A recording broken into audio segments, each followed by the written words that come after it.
put in place a system where you know who's going to get the ball in overtime before you get to overtime. So there's no coin toss. So that way you can play the end of the fourth quarter with that knowledge, right? Now, how you tie that, who gets the ball, that can be discussed, right? Either it's always the home team or it's tied to who gets the first half kickoff some way. But then at the end of the game, you can make decisions based on that, right? It's like you're down 7, excuse me. You know the other team's going to get the ball. So you score, you're going to go for 2. Or you know, will be the other example. Okay. Let's use like the Chiefs game, right? So the Chiefs knew the Bills were going to get the ball in overtime.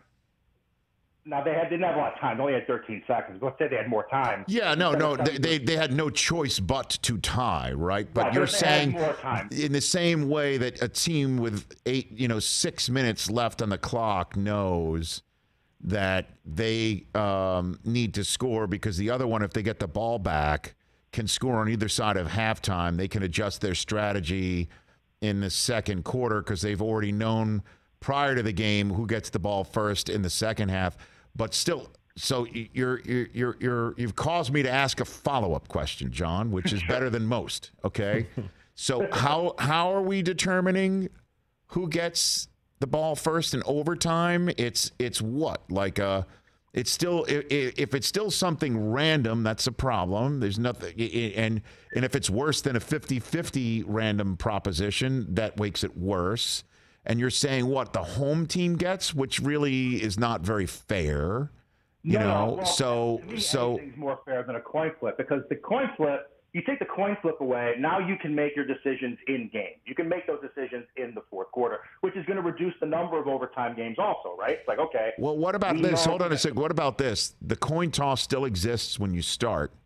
If you defer, you are giving the ball to the other team to start the first quarter and also overtime. Yeah.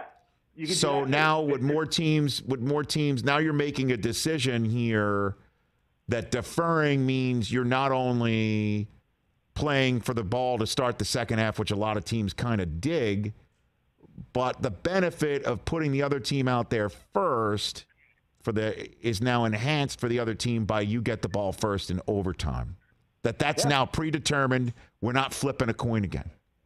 Exactly. I mean, this is, like I said, there's going to be a lot of discussion over how. But to me, the core of it is get rid of the overtime coin toss. Know who's going to get it before you get to overtime. Thank you for the call, John. Yeah, I was going to go the other way. Okay. If you win the coin toss, you have the decision in overtime as well.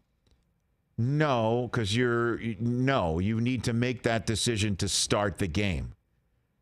You need to make that decision. All right, here, let's linger here a little bit because I think there's a little bit something here. So, how many teams defer? A lot of teams defer, right? Because every team defers. Don't you think? Right? Generally, you don't see a team. We win the toss. We're going to take the ball. Well, that's very rare now. I think it's very rare, but sometimes you want to score first, right? You don't want to put the opposing. If you're going against a juggernaut offense, you want to go first. You want to score first. You don't want to put their best unit on the field first, right? And there are some, benefits to going out there first. But instead, if you defer, if there are teams that you say most teams defer, you're now forfeiting the right to start the game in overtime if it goes to it. I kind of like that. And I kind of like that beforehand who's done it. And you've made the decision. You're the one who made the decision most likely. And they get it at halftime too, right? They get it at halftime, but they don't get it to start the game or to start overtime. Right. Okay. If you take the ball first, you get it first, and if the game goes into overtime. But the other team gets it to start the second half. Yeah, so we're going to see every team now take the ball. If they win the toss. Or not. Screw it. What are the odds this game's going to overtime? How many games go to overtime? There were about 20 this year. Out of? Only 20 out of 272. Yeah. I kind of like the idea that you know beforehand. Yeah, I like that too. You made the decision not to take it first.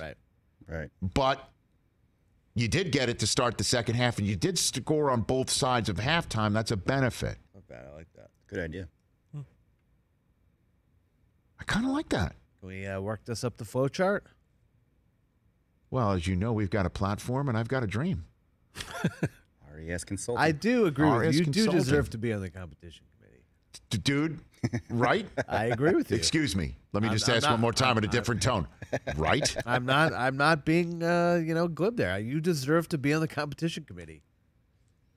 I did get rid of the tuck rule and help the catch rule. These are facts. Hey, you watched all the way to the end. Thanks for that. Watch more right here.